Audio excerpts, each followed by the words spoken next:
You know, I think you guys have heard me say this before. You know, I'm a guy that doesn't take things for granted. I think that's why I get so emotional about things. I'm so passionate about things. You know, because I never thought I'd be in this position, to be honest with you. Got a beautiful, healthy family. Got an unbelievable job. Got great support system, family and friends. Got a great staff. Got a great team to work with, and we have a very bright future here. There's not too many times in the coaching profession where you can go somewhere and plant your roots, and you know, we have the ability to do all those things here. So I'm unbelievably thankful and blessed every single day to come out here, represent Penn State, and try to be the best father and husband I can be. If I can follow up, how do you guys celebrate the holiday, knowing that there's probably a lot of kids here who've never been away from home for Thanksgiving or something like that? Yeah, we'll practice early tomorrow morning. Then we'll go have lunch in Pollock in our training table as a family, everybody.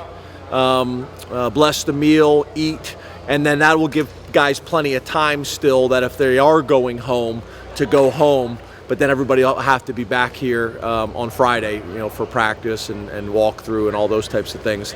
And then a lot of the coaches are having the guys that aren't going home over to their house by position. I'm having about 15 of the freshmen over to my place, as well as some staff members. You doing the cooking? No, it's a combination. My wife will cook, but then we're also catering some of it just because it's so many people. We learned our lesson, you know, for every 300-pound man, it's like feeding 4 normal human beings. So we had the offensive lineman over 2 weeks ago, and it worked out okay, but I was panicking because food was disappearing fast. And that's the worst thing you want to do, is invite people over to your house for dinner and run out of food. So my wife's making a lot, and then we're also getting a backup plan with the catering as well. You said on Tuesday that you thought Mike had a profound impact on Naeem and Brandon, their development. I wonder if you could expand on that a little bit. How have you seen him, you know, help those guys out, maybe off the field and on the field? Well, I think Mike Hull, it's a combination of things. I think number one, it's his approach. It's his preparation. Every day at practice for him is the Super Bowl.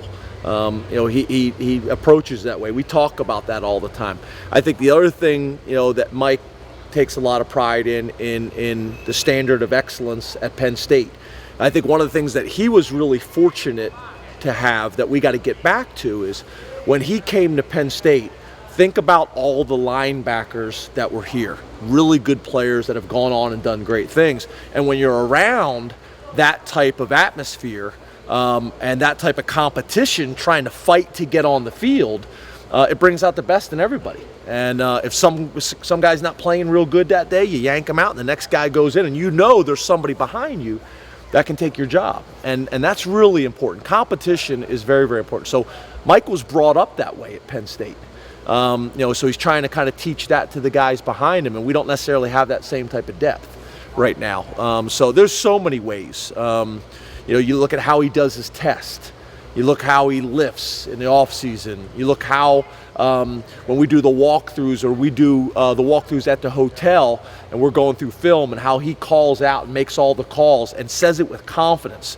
You know, we talk about the Mike linebacker and the quarterback. It's amazing. If you step into the huddle and you call the play with confidence, it's going to be successful. If you go into the huddle and you don't command the huddle with your call, it doesn't have a chance. Your Mike linebacker, your quarterback, you do those things. And you watch Mike in meetings, he is running the show. And when he conveys that type of confidence, it trickles down to everybody else. Does that make sense? Yeah. So there's so many ways that he does it. He's earned everybody's respect. He's earned everybody's respect in the program. And Bob Shoop said earlier today that he was one of those guys that was really energetic when you guys first came in. And you kind of alluded to that on Tuesday, the seniors helping you guys assimilate as a coaching staff. Do you remember the first time you met Mike? What were the circumstances? Did he seek you out? Did you call him in? What was the circumstances? I really can't remember. Okay. You know, I really can't remember the first time I met him. It doesn't jump out to me to speak, you know, sure, in any detail about it. You know, yesterday a couple times you said that you've never felt better about where things are, and you kind of acted that way, and it wasn't an act. But are there specifics that go into you saying that now at this time of year? Well, I think what happens is when you're going through tough times and challenges, you really try to take a step back and look at the big picture of all the things that are going on in the program. Looking at us historically, what we've been through as a staff, and very similar in a lot of ways. And I actually feel like because we're at Penn State and we have more support, having PJ Mullen here and running our player development program and seeing the experience that our guys are getting there, that was something I couldn't provide in the past. All these different things. Our strength staff, we have 2 more strength coaches here than we've had in the past. We've got 5 strength coaches, and I think all of them are really good. So I see the foundation in so many different areas, and we're making progress. Again, I said it's not necessarily on a scoreboard right now the way we want it to be, but I see it coming because I look at all the other building blocks that are in place and how guys are handling it. I think the other thing is sitting down with the freshmen and getting their perspectives on things and how positive and how excited they are. I think that helps. Talking to some of the guys that are playing right now, some of the young guys that are playing, and how excited they are and how much they've learned. It's all those things, if that makes sense. It's looking at, the class check reports that come and guys are doing what they're supposed to do. It's the midterm grades coming in, it's all those things. And I'm just a big believer in the process. And if you spend the time of doing all the things off the field right, eventually it carries on the field as well. Well, how do you get Joe Schmo and Joe Media Guy to understand that? I don't know. I think the longer that we are together, the longer you guys are coming to practice. One of the things I'm thinking about, Jeff, that I was going to mention you. I probably should mention you before I do it right in front of the camera, but yeah. We won't. What I was thinking is what I'd like to do this summer is I'd like either this spring or this summer, I'd like to pick out a day where we invite you guys all in and we cater lunch, and Bob Shoop has a meeting for you guys and goes through film and talks about the things that we're doing and how we're trying to do it.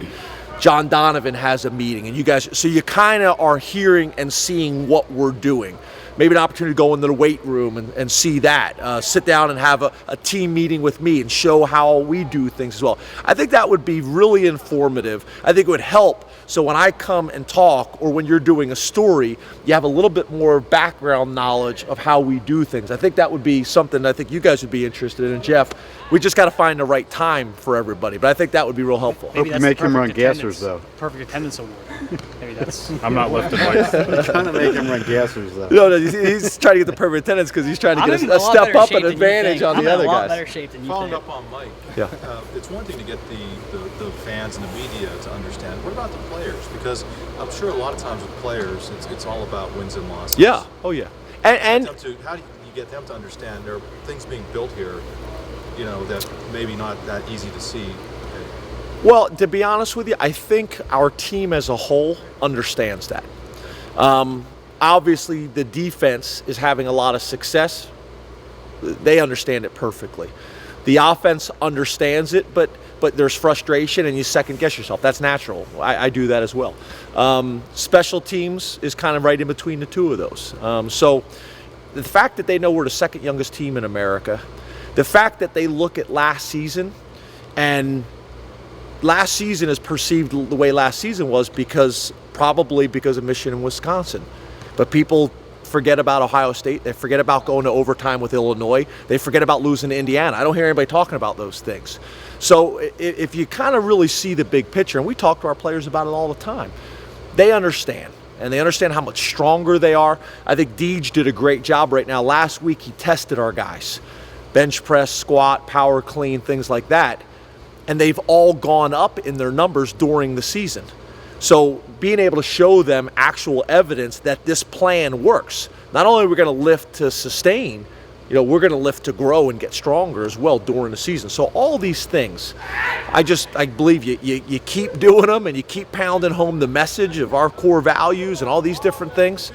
It's going to happen. And I think it also helps that this whole staff went through a very similar process before, and we stuck to our guns and we stuck to our plan. Even offensively, this same offense in a pretty good conference had the all-time leading receiver in SEC history, had the all-time rusher in school history and only being there 3 years, and broke almost every record they have.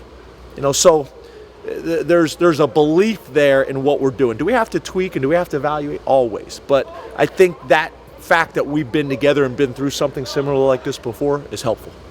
Bob has talked about the versatility that Adrian's brought, and he's played a lot of different positions in his career. When you think about playing Marcus at corner, or at what point do you evaluate a guy and say, now is maybe the time to give him some added responsibilities, maybe play him at corner a little bit so he has that in the future? Yeah, we want as much flexibility as we possibly can with our systems and with our players.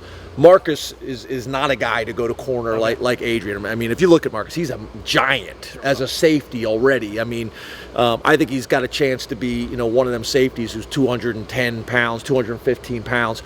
Or we use him also down in the star. Where I see his versatility coming from is a safety and then working down to play that nickel linebacker that Adrian has played. Doing that, not necessarily corner. You think about it, how he looks right now as a true freshman. What's he going to look like next year? What's he going to look like 2 years from now?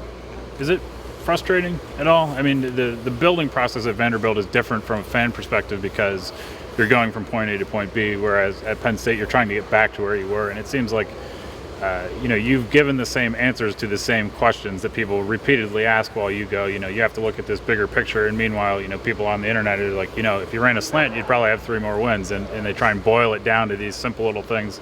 Do you leave press conferences or hearing fans say these things and just go like, how do they not get this?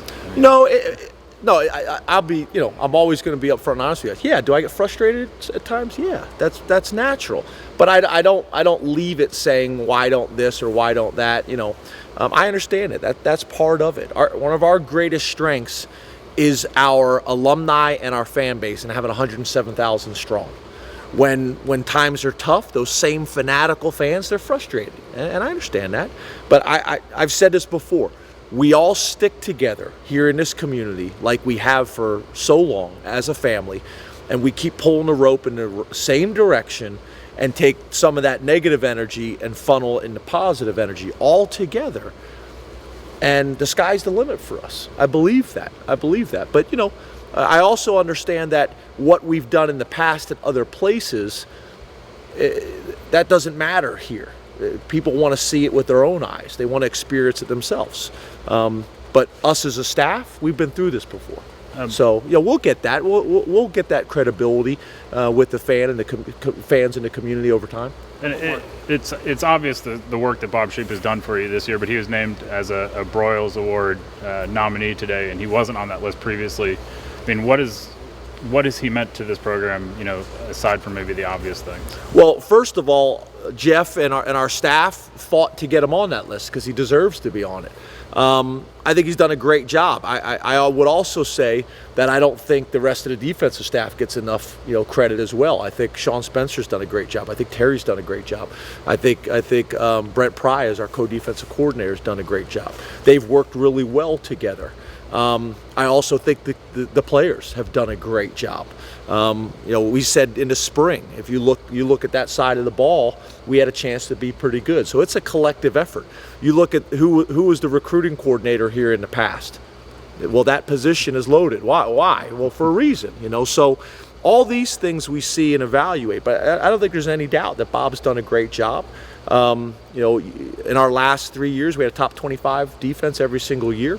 We came here, they hadn't had as much success on that side of the ball, but we felt like there was a foundation to be really good this year. But Bob's done a great job, and we're very, very appreciative and proud of him. But to me, just like I tell the players, when Ficken got Special Teams Player of the Week, Ficken didn't get that award. Yaz got that award, and Kaiser got that award, and Gula got that award, and all the guys protecting got that award, and the offense getting in field position, and defense. Those are team awards. It may have one individual's name on it, but that's a team award, and Bob understands that as well. How have McSorley and O'Connor done? We haven't had much chance to ask you about that, but they've kind of been probably right there, working with first team, second team. Yeah, That's really good, really good. O'Connor may be one of, I think Deej that calls him as one of our top 5 workers in our program. I mean, What does that mean? In terms of in the weight room, his effort, his attention to detail, how he's changed his body, how much stronger he's gotten, how much quicker he's gotten, how much faster he's gotten. Trace is what we thought he was. He's a winner. You know, you don't go to 4 state championship games without having something to you. And then you look the year that he's left, his high school struggled now. You know, the guy's got the it factor. Now, he doesn't have the body that O'Connor has. He's not 6'3", 230 pounds, but he's real mobile. He's a winner. He's smart. You know, those are 2 young guys that we're excited about. The thing that's interesting about both of them is most freshmen, they get in there and they panic a little bit. You know, the defense is too fast for them, the plays are too confusing, and the game hasn't slowed down. I would say both of them don't conduct and behave themselves like freshmen, and I think that's valuable. You know, I think that's valuable, and the fact that next year we'll have, you know, quarterbacks in the system now for a couple years, and depth will be valuable for us.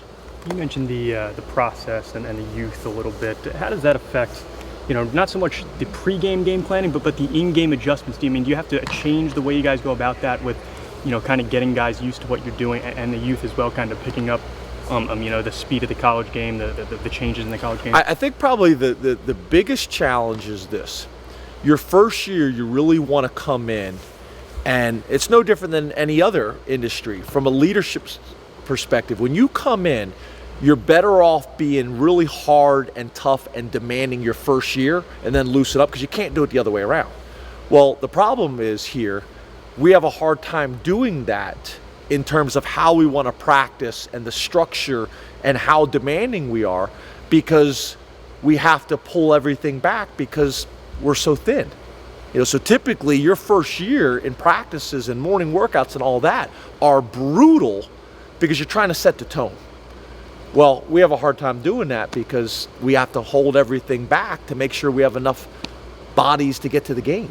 You know, so it's an interesting dynamic, and I've learned a lot every single day. I've learned a lot every single day going through this, but you know, it is what it is, and we're going to embrace it, and we're going to stay positive and excited about where we're going. Thanks, Coach. Thanks, guys. Thank you. Thank you. Happy Thanksgiving.